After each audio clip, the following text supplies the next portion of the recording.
Assalamualaikum, perkenalkan saya Tholib MJP dari Desa Jatimulyo, Kecamatan Alian, Kabupaten Kebumen.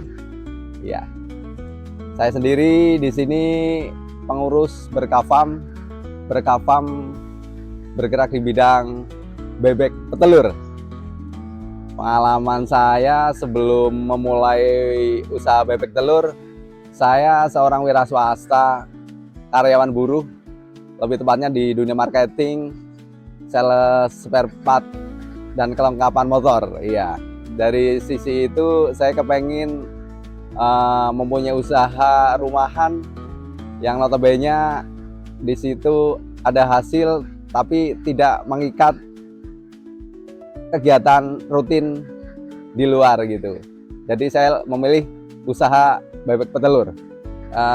Saya mulai usaha bebek petelur itu sudah lama sebenarnya. Ya, cuman di populasi besar ini baru berjalan di kurang lebih 3-5 tahun seperti itu. Jadi pengalaman saya dulu di usia remaja, saya sudah bermain bebek petelur dengan kapasitas sedikit dan dengan formulasi pakan yang masih minim, belum ada pakan pabrikan.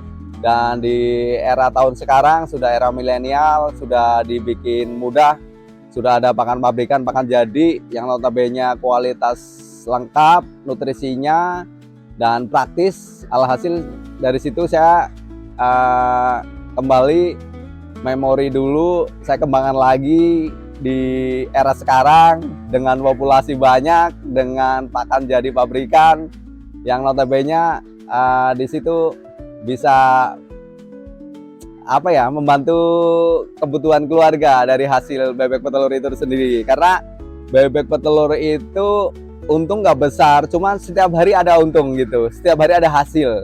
Jadi saya lebih memilih ke usaha bebek petelur yang notabene setiap hari ada cuan gitu.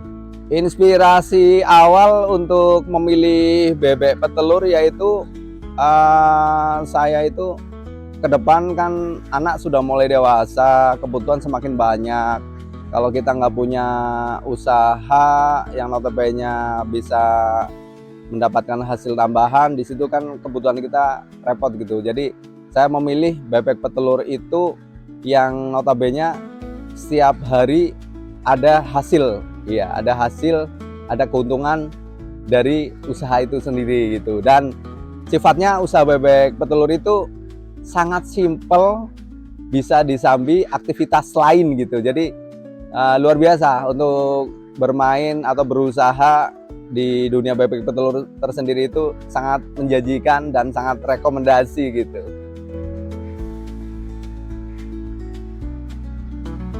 Prosesnya dari awal itu ya kita menyiapkan lahan, karena lahan utama yang menjadi penentu bebek petelur itu membutuhkan lahan yang cukup lah ya.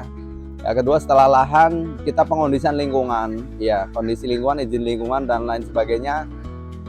Terus pengondisian kebisingan atau mungkin udara biar nggak bau gimana gitu. Setelah itu next kita bikin kandang, isi kandang, oke jalan gitu. Sangat simpel, nggak susah untuk usaha bebek telur itu, sangat simpel. Yang penting lahannya disiapkan dulu, kalau bisa lahan itu lahan kering gitu, iya seperti itu. Kalau Berkafam sendiri total 750 ekor, kita punya 2 varian. Yang koloni 1 kita per petak diisi 30 ekor. Ya, sedangkan yang koloni 2 kita uji coba dengan skala volume besar di koloni 85 ekor. Ya, dari 2 pilihan ini kita untuk uji trial manakah koloni 1 atau koloni 2 yang nantinya tingkat produksinya maksimal gitu.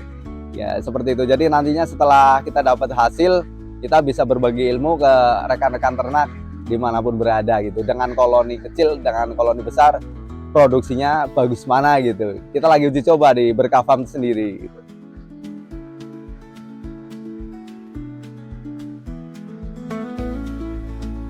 Dari 750 ekor sendiri, Berkafam di rata-rata itu setiap pagi bisa menghasilkan 600 butir telur lebih.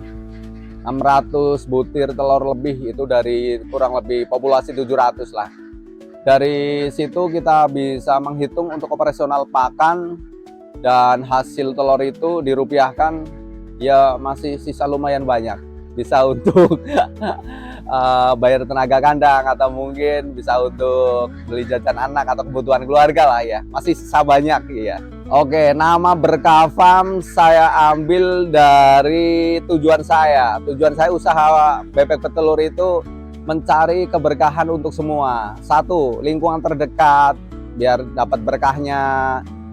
Berkah dari apa? Usaha saya gitu. Jadi lingkungan bisa menikmati hasil, ikut jadi seller, penjual telur, terus kebutuhan, misal ada hajat, bisa beli telur di Berkah Farm dengan harga grosir. Di situ kan sudah menjadi poin keberkahan lingkungan. Jadi Berkah Farm sendiri itu mengambil dari nama berkah. Tujuan saya pribadi mencari berkahnya untuk semua, nggak cuma sekedar mencari keuntungan, tapi mencari keberkahan, seperti itu.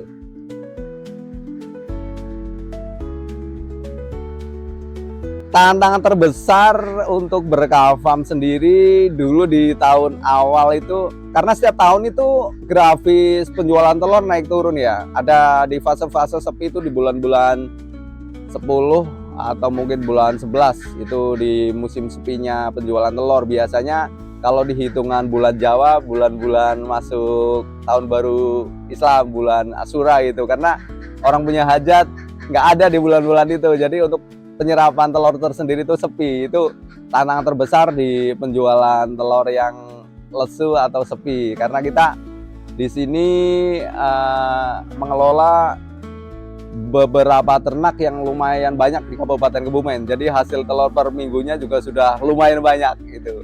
Ya, tantangan terbesar adalah di musim sepi penjualan telur. Kita harus putar otak. Telur itu mau dibikin apa, mau dikemanakan gitu. Seperti itu. Mengatasi untuk musim sepi itu adalah kita buka usaha. Buka usaha yang notabene berkaitan dengan hasil kandang itu sendiri. Usaha apa? Yaitu telur asin ya. Jadi di situ bisa untuk mengulur usia telur tersendiri. Yang misal sepi, kita rendam. Di rendaman bisa bertahan 12 atau 14 hari, bisa nunggu pembeli lagi gitu. Nanti setelah udah direndam belum laku juga, dibongkar dulu ke penjualan meta asin gitu. Jadi di situ marketing saya adalah dibuat telur asin. Solusi untuk di musim-musim sepi atau di populasi banyak itu wajib punya apa ya, solusi untuk di musim-musim sepi.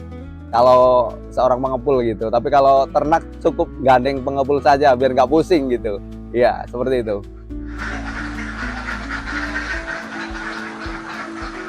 Strategi pemasaran Berkah Farm sendiri untuk menjual hasil kandang, kita metodenya nggak jual tawar gitu. Jadi kalau jual tawar itu tersendiri kan kita harus ke agen atau supplier atau mungkin pengepul besar di wilayah Jabodetabek. Sedangkan telur tawar itu sendiri masih ada proses untuk ke pengasin ataupun untuk konsumsi lainnya gitu. Nah, Berkah Farm sendiri tahun ini punya metode, punya terobosan yang notabene kita kepengen satu langkah lebih maju ke depan, yaitu kita menjualnya dengan kondisi mentah asin gitu, yang notabene sudah melewati satu step di tawarnya. Kita langsung menjualnya ke penjual matangnya gitu. Jadi kita setidaknya sudah melewati zona aman di parkir tawarnya. Kita naikkan satu kelas di mentah asin gitu. Jadi alhasil alhamdulillah kita di penjualan mentah asin itu sudah lumayan banyak konsumennya gitu. Seperti itu. Keunggulan dari telur bebek Berkah Farm menggunakan pakan jadi pabrikan, keunggulannya adalah satu, kandungan nutrisi, protein dan vitaminnya sangat tinggi. Kedua, dari tingkat kekentalan itu lebih kental. Otomatis dari kekentalan itu lebih kental, telur itu lebih awet. Ya, usianya lebih awet. Ya, beda dengan telur pangon yang dilihat di sawah itu.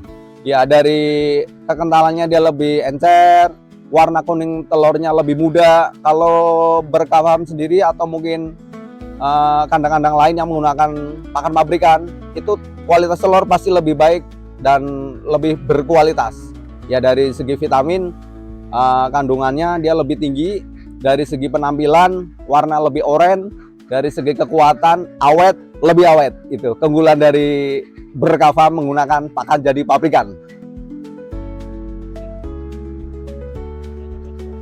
Oke, harga telur ditawar itu naik turun dari terendah fase terparah itu di 1.800 dan fase tertinggi pernah mencapai di 2.800. Tawar itu luar biasa. Tapi naik turunnya grafisnya sih di angka 2.000, 2.000, 2.200, 2.300 gitu. Naik turunnya di angka 2.000 lah limitnya.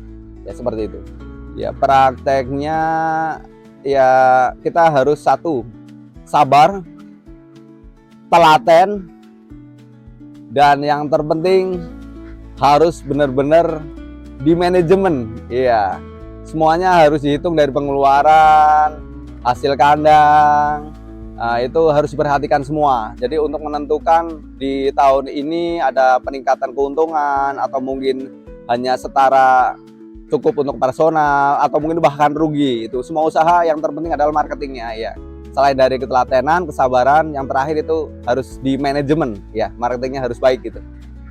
Harapan kami adalah di Berkah Farm sendiri itu apa ya, tetap eksis di penjualan telur dan ke depan kepenginnya Berkah Farm dengan populasi yang lebih banyak lagi gitu, lebih banyak lagi, dan dari populasi banyak otomatis nanti bisa menyerap lingkungan tenaga kerja gitu. Notabene seperti itu tujuan kita di awal, mencari keberkahan dari usaha Berkah Farm nantinya berkembang, sukses, tambah besar. Di situ kepengin merekrut lingkungan tenaga kerja yang notabene nggak punya pekerjaan gitu. Kepenginnya gitu, harapan saya seperti itu. Motivasinya untuk teman-teman semua, untuk yang pengen usaha ternak bebek petelur itu sebenarnya sangat simpel, sangat mudah. Yang penting ada keniatan, ada lahan, modal, mau berapapun nanti bisa dialokasikan, disesuaikan dengan anggaran gitu. Kandang nggak harus permanen, kandang sederhana pun jadi, karena kandang sederhana dan kandang permanen sama saja. Yang terpenting kandang kering, alasnya kering, atap bisa meminimalisir kalau ada hujan, nggak kena hujan, udah cukup gitu aja. Jadi sangat simpel sebenarnya usaha bebek petelur itu, seperti itu. Halo, assalamualaikum. Perkenalkan, saya Tolib MJP, pengurus Berkah Farm yang beralamat di Desa Jatimulyo, Kecamatan Alian, Kabupaten Kebumen. Berkah Farm sendiri bergerak di dunia bebek petelur. Monggo silakan yang mau berminat usaha bebek petelur bisa merapat ke Berkah Farm, bertanya atau mungkin sosialisasi tentang dunia bebek petelur. Kita welcome untuk belajar bersama di dunia bebek petelur. Berkah Farm sendiri juga menyediakan berbagai kebutuhan bebek, dari bibit bebeknya, dari konstruksi kandang, desainer. Kita siap untuk membantu usaha Anda yang notabene di dunia bebek petelur. Berkah Farm sendiri juga ready dengan perlengkapannya, dari pakan bebek, vitamin, terus tempat telur, dan kebutuhan semua di dunia perteloran, perbebekan di Berkah Farm ready. Monggo silahkan yang membutuhkan atau mungkin sharing mau usaha bebek petelur, bisa datang ke Berkah Farm, bisa menghubungi kontak kami di nomor 085 227 923 515. Salam sukses, salam sejahtera buat peternak bebek petelur dimanapun Anda berada. Jangan lupa like dan subscribe, komen di channel Mata Asa. Oke.